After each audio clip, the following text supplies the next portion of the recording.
नमस्कार. दीपक रेगे कथाकथन चॅनलवर तुम्हा सगळ्यांचं मनापासून स्वागत. तुम्ही ऐकताय द स काकडे यांची केळीचे सुकले बाग ही कादंबरी आणि आज भाग 8. गावी आलो. एस टी स्टँडवर उतरून गावातनं निघालो तर माझ्यापुढे माधवी चाललेली. तिने तिची छत्री उघडलेली होती. छत्री उंचावर धरल्यानं मी तिला पाठमोरी असून सुद्धा ओळखलं. तिला पाठमोरी मी बऱ्याच वेळा पाहिली होती. ती कमनीय बांध्याची होती, कमरेला लचक होती. त्यात श्रीमंत घरची असल्यामुळे तिला एक प्रकारचं तेज होतं. तालुक्याच्या प्रसिद्ध वकिलाची ती कन्या. वाचन लेखनाची तिला आवड होती. अध्यापन कौशल्य तिच्याकडे होतं.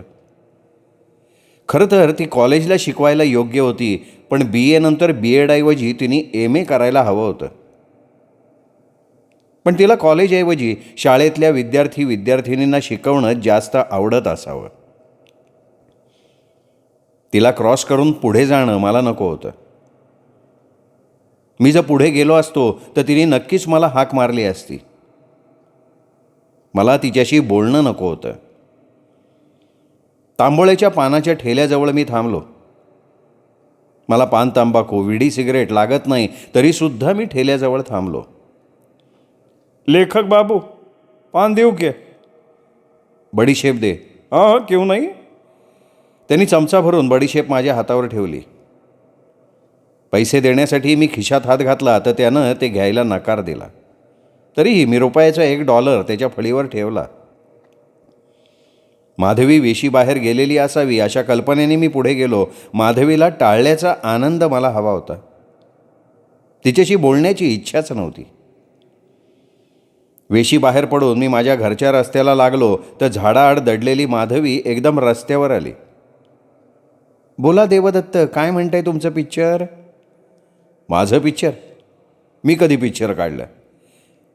मी सिनेमाचं नाही बोलत आहे हो. मग तुमचं पिक्चर म्हणजे तुमचं प्रेमपात्र, ते काय म्हणताय? माझं प्रेमपात्र? झुंबरविषयी बोलतेय मी. झुंबरविषयी असं तिने बोलावं हे मला आवडलं नाही. माझ्या चेहऱ्यावर माधवीविषयी चीड निर्माण झाली. तुम्ही मुंबईला गेल्याचं कळलं. कोणीतरी एक मॅडम आली होती तुम्हाला न्यायला. तिकडे शिवाजी पार्कला तुम्ही राहता. तिथे फ्लॅटमध्ये बसून मग तुम्ही पटकथा संवाद लेखन करता. मनात आलं, हिला हे सगळं रिपोर्टिंग कसं? आपल्या तेजश्री मॅडमनं तर हिला सगळं सांगितलं नसेल. तुमची झुंबर तुमच्या 7 एकरातल्या घरात नाही आहे हे तुम्हाला माहिती आहे? काय? झुंबर घरी नाही म्हणजे? ते सगळं कुटुंब त्यांच्या त्या हिरू मामाकडे गेलं आहे. हिरू मामा? तो लफंगा. माझ्या कपाळावरची शीर उडाली. माझी झुंबर त्या हिरूचा द्वेष करणारी, त्याला शिव्या घालण्याची तयारी करणारी, ती तिच्यासोबत जाणं शक्यच नाही. मी म्हणालो, नाही शक्य नाही, झुंबर तरी जाणार नाही तिकडे. मग काय 7 एकराच्या एकांतातल्या एवढ्या मोठ्या घरात ती एकटी राहणार का? दिवसा ती एकटी राहिलो, पण रात्रीचं काय? रात्रीची ती एकटी जवान पोर घाबरणार नाही? नाही, पण हिऱ्याच्या घरी जायचं कारण काय? झुंबरच्या 5 आणि 6 नंबरच्या बहिणी लग्नाच्या आहेत का नाही? म्हणजे त्या पोरींच्या लग्नाची काळजी मामाला पडणार का तुमच्यासारख्या 7 एकरातल्या मालकाला पडणार? बोला की. माझ्या डोळ्यांपुढे झुंबरच्या 5 आणि 6 नंबरच्या बहिणी उभ्या राहिल्या. दोघीही सारख्याच, नाकी डोळी ठीक होत्या. रंगानं सुद्धा म्हणाव्या एवढ्या कमी उजळ नव्हत्या. त्यांच्या त्या एकंदरीत रूपावरनं आणि वागण्या बोलण्यावरनं तरी त्यांना बऱ्यापैकी घर मिळायला हरकत नव्हतं. साबाजी असता तर ह्या मुलींच्या लग्नाचा प्रश्न त्यांनी माझ्याकडे काढला असता. मी जशी 1 ते 4 नंबरच्या पोरींच्या लग्नाला पैशाची मदत केली होती तशीच ह्या मुलींच्या लग्नाला सुद्धा मदत केली असती. पण ठकीनं एकदम हिरोला जवळ करावं म्हणजे? का हिरोनी तिला भरीला घातलं? देवदत्त, तुम्ही बरेच चिंतेत पडलेले दिसताय. तुम्हाला पाहिलं ना की मला बाई रामदास स्वामींची आठवण येते. त्यांना त्यांच्या आईने प्रश्न विचारला होता ना, काय करतोयस? तर ते म्हणाले होते, चिंता करतो विश्वाची. तशी तुम्हाला झुंबरच्या विश्वाची चिंता पडते. मी काय म्हणते, नाही तुम्ही काहीही म्हणू नका. राहिलं. पण तुम्हाला माझ्याशिवाय पर्याय नाही. तुमचा कोणता पर्याय? ती बोलली नाही. कमरेला लचक मारत गेली. माझ्या बाबतीत ती मेनकाच होती.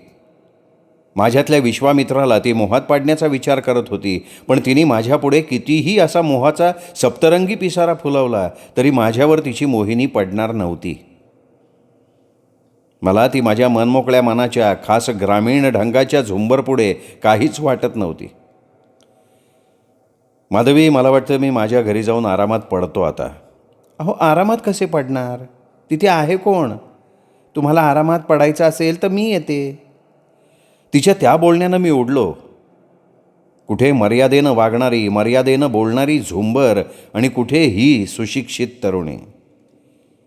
माधवी, तुम्ही काय बोलताय हे तुम्हाला नीट कळतंय ना? आपली उचलली जीभ लावली टाळ्याला. काय वाईट बोलले हो मी? मी तुमच्या घरात आले तर जेवण करून देईन.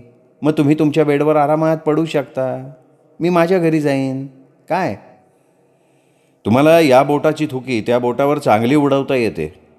अहो, मराठीची शिक्षिका आहे मी. हो, आणि चांगली वाचकसुद्धा आहेस. मी मराठीची चांगली वाचक आहे हे तुम्हाला मुंबईला गेल्यावर कळलं का इथे? तिला सिनेनिर्माती तेजश्रीचा उल्लेख करायचा होता हे मी ओळखलं. पण तिला मी तेवढा आनंद का मिळवू द्यावा? तिला आम्ही अनुल्लेखानच मारणार होतो. तुमचा म्हणे पिक्चर येणार आहे. पिक्चर? कुठला पिक्चर हो? झुंबरविषयी म्हणताय काय तुम्ही? मी वेड पांघरून पेडगावला जायचं ठरवलं होतं. तुम्ही माझ्या बंगलीवर येता? चला तर. अहो, तुम्ही मुंबईवरनं आलात, तुम्हाला फ्रेश व्हायचं आहे, जेवायचं आहे. माझ्या बंगल्यावर आला तर तिथे शॉवर बाथची सुद्धा सोय आहे. शॉवरला फुल प्रेशर पाणी आहे. गरम पाण्यासाठी गिझर आहे. आमच्या गावात दिल्लीवाले म्हणून माळी समाजाचे एक अधिकारी होते. त्यांचं खरं नाव फुलसुंदर. पण त्यांचं शिक्षण जुन्या काळात चांगलं BA झालेलं. त्यामुळे त्यांना दिल्लीला सरकारी ऑफिसर म्हणून नोकरी मिळाली. ते तिकडेच बायका पोरं घेऊन राहत. त्यांनी आमच्या गावात एक बंगली बांधली. ती बंगली दिल्लीवाल्याची. त्यामुळे त्यांचं आडनाव फुलसुंदर मागे पडलं आणि ते दिल्लीवाले झाले. त्यांच्या बंगलीचं नाव पण दिल्लीवाले बंगली पडलं. त्या बंगलीत दिल्लीवाल्यांनी सगळी सोय करून ठेवली होती. ते तिथे राहत असते ना तर त्यांनी एअर कंडिशनची पण सोय केली असती. लेखक म्हणून मला ती बंगली बघायची होती, कारण मला फार्म हाऊस त्या पद्धतीनं बांधायचं होतं. अहो, चला की. तुमच्या सिनेमाचं शूटिंग ग्रामीण भागात करायचं असलं तर ह्या बंगलीचा तुम्हाला उपयोग तरी होईल. नाही, सिनेमाची गोष्ट सोडाव. सिनेमाच्या शूटिंगसाठी कुठला स्पॉट हवा ते प्रोडक्शनवाले ठरवतील. मला काय त्याचं. अहो, पण या खेड्यात तुमचा बंगला कसा बांधायला हवा त्यासाठी तरी बंगलीत चला. जायला हरकत नव्हती. मला तरी कुठे तसा योग होणार होता. मला भूकही लागली होती. झुंबरच्या हातचं जेवायचं म्हणून मी रस्त्यानं कुठल्याही हॉटेलात खाल्लं नव्हतं. 2दा कॉफी तेवढी घेतली होती. ती हसली. तिनं माझ्यातला होकार मनाशी समजून घेतला. मग ती थांबतीये कशाला? बोलण्यानं बोलणं वाढून त्याला वेगळं वळण लागेल या भीतीने ती पुढे चालायला लागली. झुंबर कशाला उगाच त्या हिरूकडे धडपडायला गेली म्हणून मी मनातनं चडफडलो. तो माणूस धड नाही. त्याच्या नादी ती लागत नाही. त्याच्या घरी कधी जात नाही. मग आत्ताच तिने तिथे का जावं? झुंबर मला त्या हिरोकडे जाताना रस्त्यानं भेटली होती तेव्हा बोलली. काय बोलली? बाबूजी मुंबईला गेले त्या मॅडम बरोबर. अच्छा. आणि काय काय बोलली ती झुंबर माझी?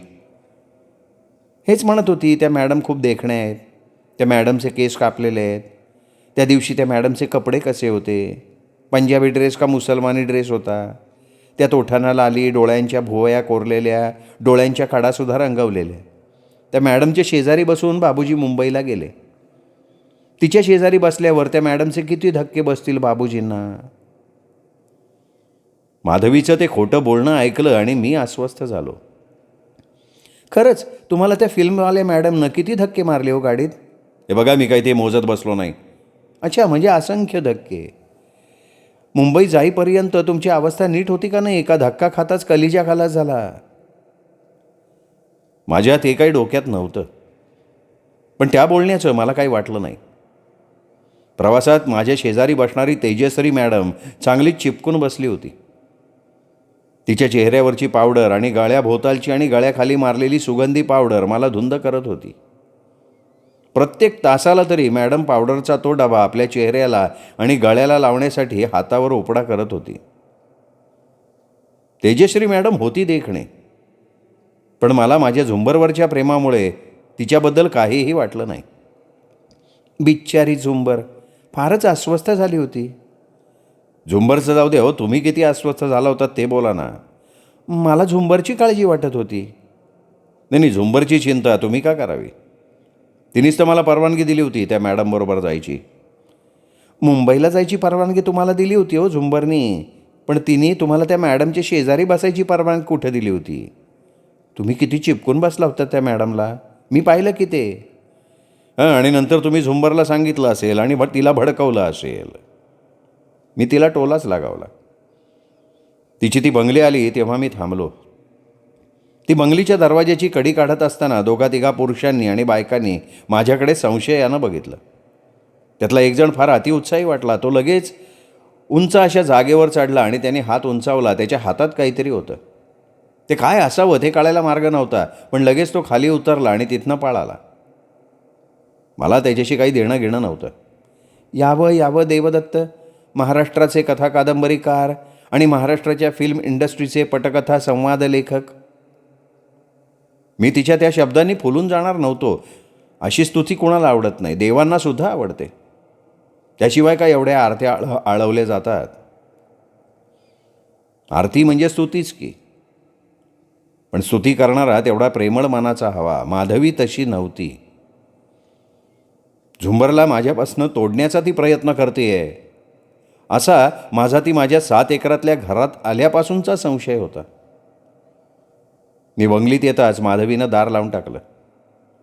तिने दार लावलं म्हणून मी तिच्याकडे संशयानं बघितलं तर म्हणाली, अहो गाव कुत्री गाव डुकरं सरळ आत घुसतात, त्यामुळे मला नेहमीनं दार बंद करून बसावं लागतं. तिच्या बोलण्यात तशी अतिशयोक्ती नव्हती, कारण बाहेर गावदरीला डुकरांची आणि कुत्र्यांची कळवडं माजली होती. ती उघड्या दारातनं बंगलीत येण्याची शक्यता नाकारता येत नव्हती. त्यामुळे मी पण ते दार उघडलं नाही. मी आतनं बंगली बघायला लागलो आणि चकित झालो. मुंबईतल्या एखाद्या श्रीमंत माणसाचा फ्लॅट बघतोय अशी सगळी सजावट होती. चांगलं फर्निचर होतं. खिडक्यांना झुळझुळते पडदे सोडले होते. गेटला लोखंडी वेल्डिंग केलेला दरवाजा होता. त्या दरवाज्यातनं कोणी माणूस यायचं म्हटलं तर त्याला बाहेरनं आवाज द्यावा लागायचा. कुत्री डुकरं मांजरं मात्र उड्या मारून येऊ शकत होती. चला मी तुम्हाला सगळ्या रूम दाखवते. चांगल्या प्रशस्त फ्लॅटला असावेत अशाच प्रशस्त रूम्स त्या बंगलीत होत्या. तिच्या बेडरूममध्ये गेलो आणि चकित झालो. तिथे पुस्तकांची काचा असलेली लोखंडी कपाटं होती. रामायण महाभारताचे सगळे खंड होते. तुकाराम, ज्ञानेश्वर, रामदासांची ग्रंथसंपदा, खांडेकर, फडके, आत्रेंपासून ते आत्तापर्यंतचे नवे कवी लेखक सगळ्यांची निवडक पुस्तकं. माझ्या नावाच्या पुस्तकांना मी बघू लागलो तेव्हा ती माझ्या पुढे आली. तिने माझ्या खांद्यावर हात ठेवला. मी चमकलो. मागे व्हायला लागलो तेव्हा डोळ्यांपुढे काहीतरी चमकलं. हे काय झालं आता? अहो बल्ब उडाला असेल, त्याचा प्रकाश चमकला. आंघोळ करताय ना? नाही, नको. बरं हातपाय तरी धुवा बाथरूममध्ये. ते खरं होतं. आंघोळ टाळली तरी हातपाय धुवायला हवे होते. मी माझ्या बॅगमधनं टॉवेल काढला तर तिने स्वतःचा टॉवेल मला पुढं केला. मला त्याची गरज नव्हती. मी बाथरूममध्ये गेलो तशी पाठोपाठ ती पण आत. तिचं इथे काय काम? मी गरम पाण्यासाठी गिझरचा आणि थंड पाण्याचा नळ कुठला हे दाखवते. थंड पाण्याचा शॉवर तुम्ही घेऊ शकता. नाही, मी आंघोळ करणार नाही आहे, फक्त हातपाय धुणार आहे, तोंडावर पाणी मारणार आहे. तेवढ्यानं मी होईन फ्रेश. पण माझं बोलणं तिने ऐकलंच नाही असं दाखवलं आणि सरळ तिने थंड पाण्याचा शॉवर चालू केला. पाण्याला फुल प्रेशर होतं.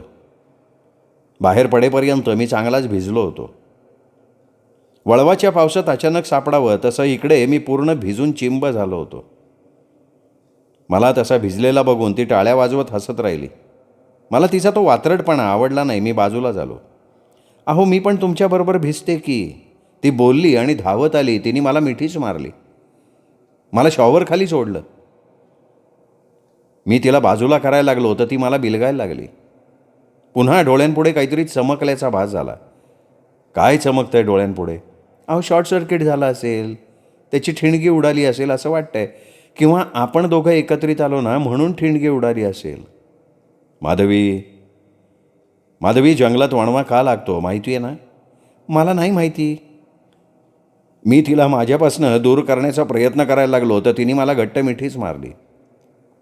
देवदत्त, जंगलात 2 झाडं वाऱ्या वादळात एकमेकांना फांद्यांनी घासायला लागली की त्यांच्या घर्षणानं ठिणग्या उडतात. ती ठिणगी खालच्या वाळल्या पाचोळ्यावर गावतावर पडली की वणवा पेटतो.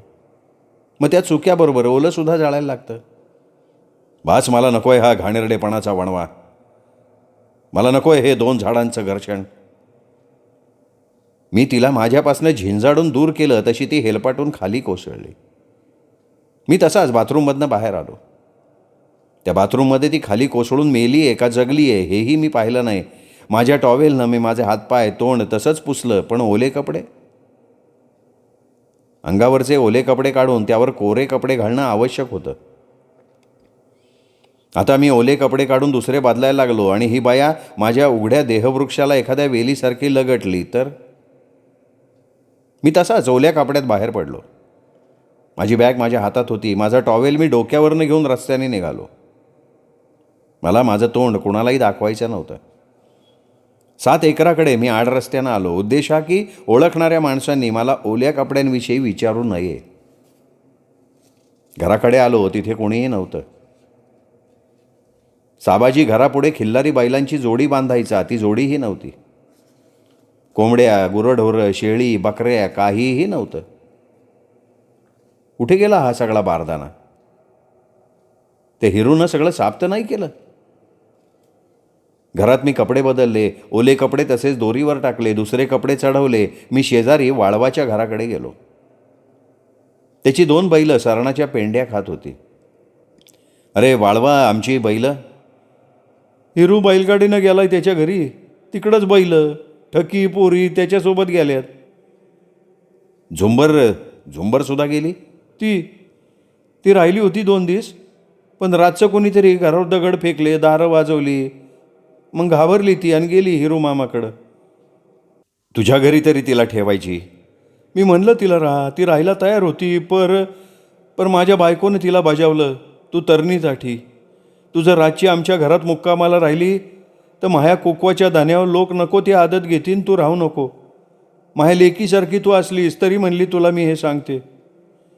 पण तरी बी तिने परवा नाही केली, राहिली आमच्या घरी. अपर त्याच रात्री माझ्या घरावर दगडी पडल्या. झुंबर झुंबर म्हणून कोणतरी हाका मारायचं, तिला भाणायचं बाहेर ये, नदीकडे जाऊ असा आवाज बी द्यायचं. बाळबा आणि माझी शेती तशी शेजारी होती. गावाबाहेरची, आम्हा दोघांची घरं रानातली. साबाजी होता तोपर्यंत कोणी असं घरावर दगड फेकले नाही, दार वाजवलं नाही, हाका मारल्या नाही. आडरानात राहूनसुद्धा गावात राहतोय असंच वाटायचं. पण बाळबानं सांगितलं ते सगळं अजब होतं. आता फक्त तिथे एकटी झुंबर नाईलाजानं राहिली तर तिच्यावर ही आफत. झुंबरशी कोण खेळतं म्हणावं? कोण तिला असं घाबरवून सोडतं? कोण तिला माझ्या घरातनं 7 एकरातनं घालवायला बघतोय? मी मनातनं दुःखी झालो. माझ्या आणि झुंबरबाबत नियती काहीतरी खेळतेय का काय असं वाटायला लागलं.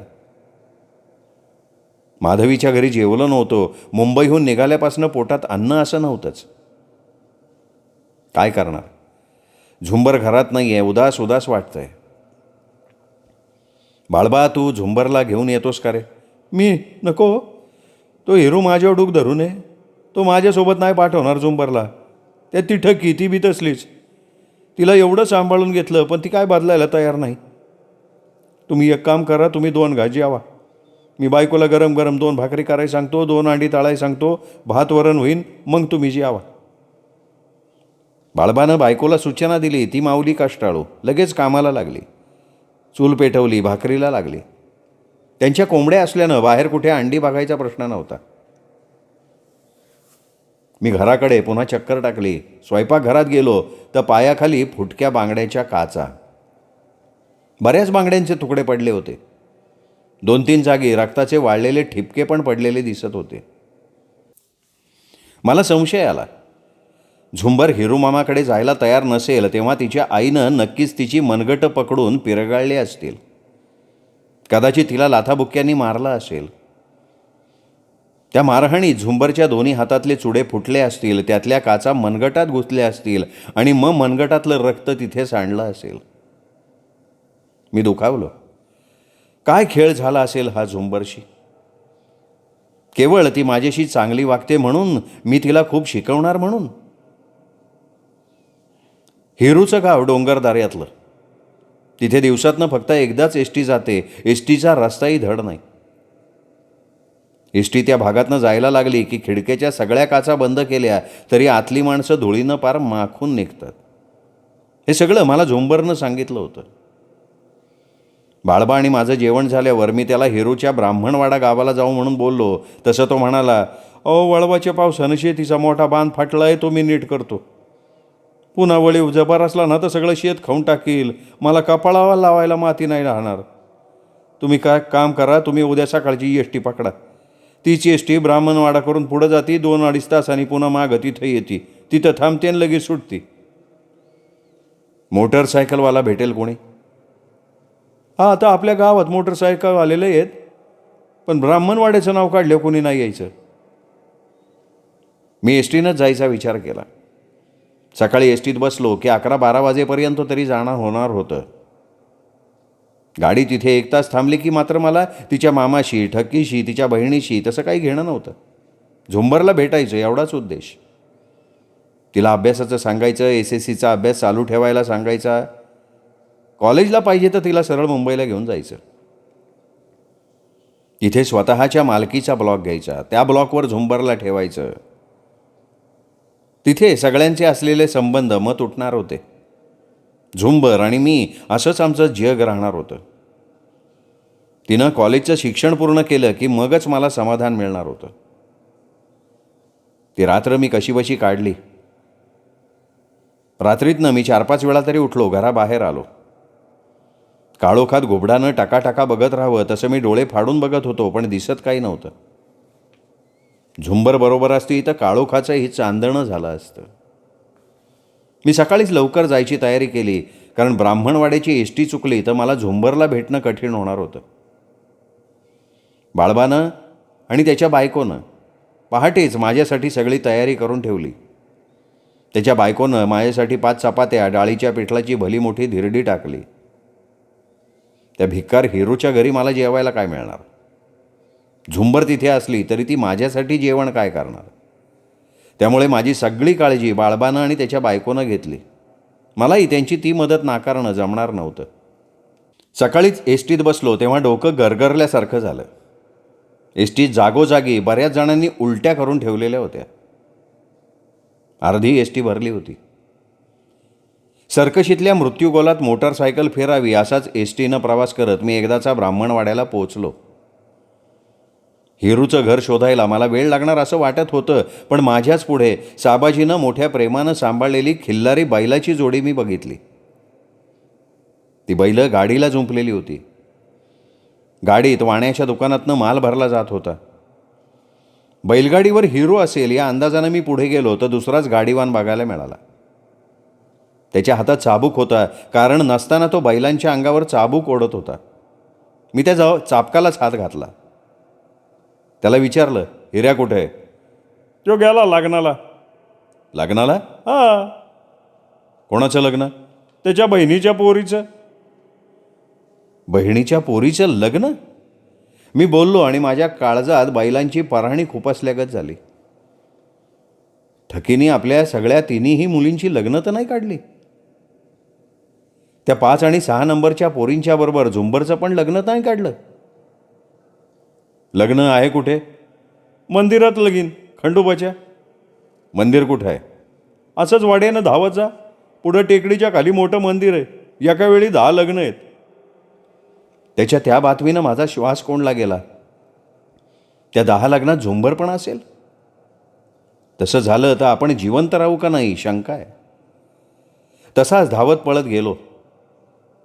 झुंबर जर लग्नाच्या मंडपात नवरी म्हणून उभी असेल तर तिला मागे ओढायचं आणि तिच्या मनाविरुद्धच्या लग्नातनं वाचवायचं. तिला आपण तसंच घेऊन जायचं. खंडोबाचं मंदिर तसं छोटं होतं, पण त्याच्यापुढे जवळजवळ 1.5-2 एकराचं पटांगण होतं. देवस्थानच्या त्या मंडपात लग्न स्वस्तात व्हायची. गरिबांना तिथे लग्नाचा फारसा खर्च यायचा नाही. जेवणखाण, भटजी, वाजंत्री सगळं परवडणारं असायचं. मी तिथे पोहोचलो तेव्हा शेवटचं मंगलाष्टक संपलं होतं. लग्न झाल्याची टाळी पडली होती. वाजंत्र्याचे डफ, हलगी, संबळ वाजायला लागली होती. ताशाचा आवाज झाला होता. काही फटाकेही फुटले होते. मी धडपडत स्टेजकडे पळालो. लग्न 10 जोडप्यांचं लागलं होतं. त्यात झुंबर नाही आहे ना, मला खात्री करून घ्यायची होती. कसाबसा मी स्टेजवर चढायला लागलो तर मला मागणं ओढला. माझ्या शर्टच्या कॉलरला हात घालून मागे खेचलं गेलं. मी मागे वळून बघितलं तर तो हिरो होता. हिरो, मी त्याच्यावर खेकसलो. बाबूराव, आता हितनं सटकायचं, थांबायचं नाही.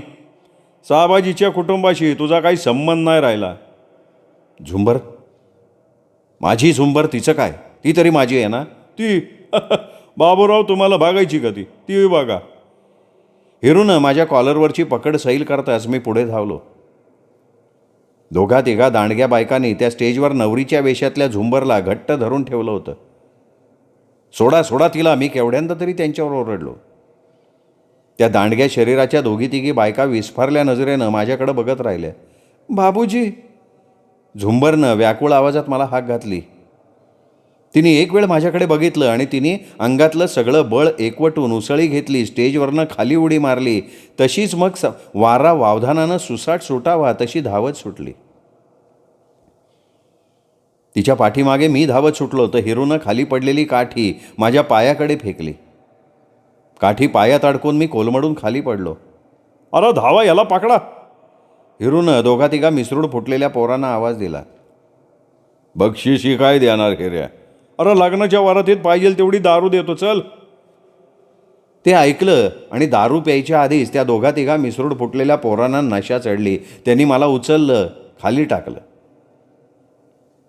डोळ्यांपुढे अंधारीच आली.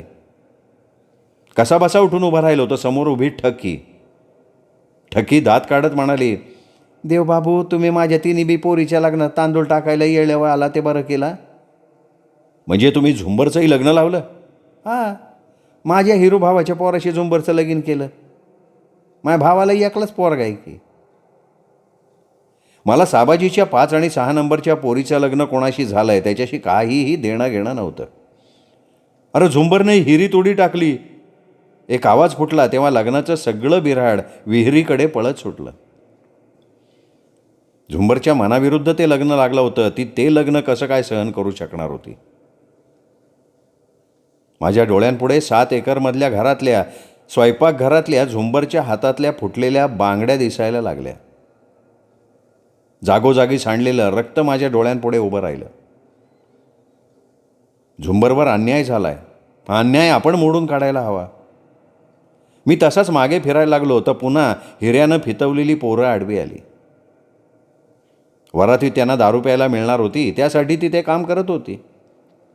याचा बोचका बांधा एसटीच्या टपाव टाका पोत्यात, तोंडात बोळा घाला, म्हणजे कंडक्टरला काय कळायचं नाही. त्या बाबूरावला एसटीचं मग लगेच तिकीट पण काढायला लागायचं नाही. हिऱ्यानं त्या पोरांना मार्ग सांगितला. त्या पोरांनी खरोखर मला चौबाजूनं धरलं, तोंडात बोळा घातला. दोरानं हात प्रेतावर बांधावे तसे बांधले. लांब लचक 2 पोती त्यांनी आणली. एक पोतं पायाकडे घातलं, दुसरं डोक्याकडनं. ती दोन्ही पोत्यांची तोंड बरोबर कमरेजवळ मिळत होती. त्यांनी तिथे कमरेला पट्टा बांधावा तसा दोरा बांधला. ती दोन्ही पोती एकमेकांना लागली, जॉईंट झाली. मग त्यांनी माझं ते पोत्याचं पार्सल आडमार्गानं गावाबाहेरच्या रस्त्यावर आणलं. एसटी येताच त्यांनी अडवली. मागच्या शिडीनं वर चढले. एसटीच्या वरच्या कॅरियरवर मला खालनं वर घेतलं. माझ्या मानेजवळ, छातीजवळ, कमरेजवळ आणि गुडघ्याजवळ दोरानं कॅरियरला बांधून टाकलं. एसटी आता त्या डोंगरदऱ्याच्या मृत्यूगोलातनं कितीही फिरली आणि खाली सखल भागाकडे गेली तरी माझं एसटीच्या टपावरचं अस्तित्व कोणालाही जाणवणार नव्हतं. नशीब एवढं की माझ्या तोंडाजवळ पोतं 4 बोटं फाटलेलं होतं, त्यामुळे श्वास घेता येतो. अरे एस टीच्या टपाव कसलं लगेज आहे? ते वेळूच्या 25 बांबूचं बोचकं आहे, पिंपळवाडीला उतरवायचं आहे. किती किलोचं आहे? अरे तुम्हाला 50 रुपये जादा देऊ. हां, हिरूनं खिशात हात घातला, 50ची नोट काढली, कंडक्टरच्या हातात दिली. फुकटचं लगेज भाडं मिळालं तर कंडक्टर काय प्रेतसुद्धा नेईल. एस टी स्टार्ट झाली तेव्हा मी अंगाला हिसका देण्याचा प्रयत्न केला. अरे पिंपळवाडीत हे वेळूच्या बांबूचं लगेज द्यायचं कोणाला? द्या बाळबा नावाच्या माणसाला. पिंपळवाडीत एस टी स्टँडला हमालाला नाव द्या, लगेज खाली घ्यायला सांगा. तिथला हमाल लगेज ताब्यात मिळाल्यावर लगेच प्रामाणिकपणानं लगेज बाळबाकडं पाठवून देईल. तुम्ही मोकळं. कसं? एस टी त्या डोंगरदऱ्यातनं उतारावरनं सुसाट चालली होती. मी वरती कॅरियरला बांधलो गेलेलो असल्यानं आपटला जात नव्हतो. पण तोंडात कापडाचा बोळा, हातपाय कंबर बांधलेली, वडारांनी बांधलेल्या डुकरागत माझी अवस्था झाली होती. पिंपळवंडी गावात एस टी थांबली. हमालाला माझं 60 किलोचं लगेज 2 माणसांच्या मदतीशिवाय खाली उतरवता येणं शक्य नव्हतं. हे माणसाचं लगेज होतं. दुसरं काही पोतं असतं तर हमालानं वरनं खाली फेकलं असतं. हमालानं माझ्या मानेजवळ हात लावताच एस टी टपावरनं तो ओरडला, अरे मुडदा आहे मुडदा. एस टीच्या टपावर मुडदा म्हणताच माणसं भराभरा धावली. माझ्या तोंडावरचं 4 बोटं पोतं श्वासासाठी फाडलेलं होतं, त्यामुळे मी जिवंत राहिलो होतो, नाहीतर मी श्वास गुदमरून मेलो असतो. हमालानं आपल्या कमरेचा बंद पात्याचा चाकू काढला, दोर कापून टाकले. दोन्ही पोती एस टीच्या टपावरच त्यांनी विरुद्ध दिशेनं ओढली. मी मोकळा झालो. हातपाय पार ताड झाले होते. पाणी पाणी. एस टीच्या टपावर मी खोल आवाजात बोललो. पाणी तोंडात पडल्याशिवाय माझ्या जीवात जीव येणार नव्हता. दोघा तिघांनी मला हात देऊन खाली उतरवलं. मला पाणी पाजण्यात आलं. पाण्याला जीवन म्हणतात ते खरं आहे हे तिथे लक्षात आलं. कंडक्टरनं लोकांना हे बाळबाचं पार्सल आहे म्हणून सांगितलं. हे पार्सल कोणी पाठवलं ते कंडक्टरला सांगता येईना. त्या प्रकरणात मी हिरूसोबत कंडक्टरला अडकवू शकत होतो, पण मला ते योग्य नाही वाटलं. ते का घडलं, कसं घडलं, मग सगळा पोलीस शोध सुरू झाला होता. त्यात झुंबर आणि मी सगळ्यांच्या गप्पाचा विषय झालो असतो. आम्हा दोघांची गोष्ट मला हास्यास्पद बनवायची नव्हती, म्हणून मी कुठेही कंप्लेंट केली नाही. मित्र हो, हे प्रकरण इथे संपलं. पुढचं प्रकरण 9 उद्या. तोपर्यंत नमस्कार मित्र.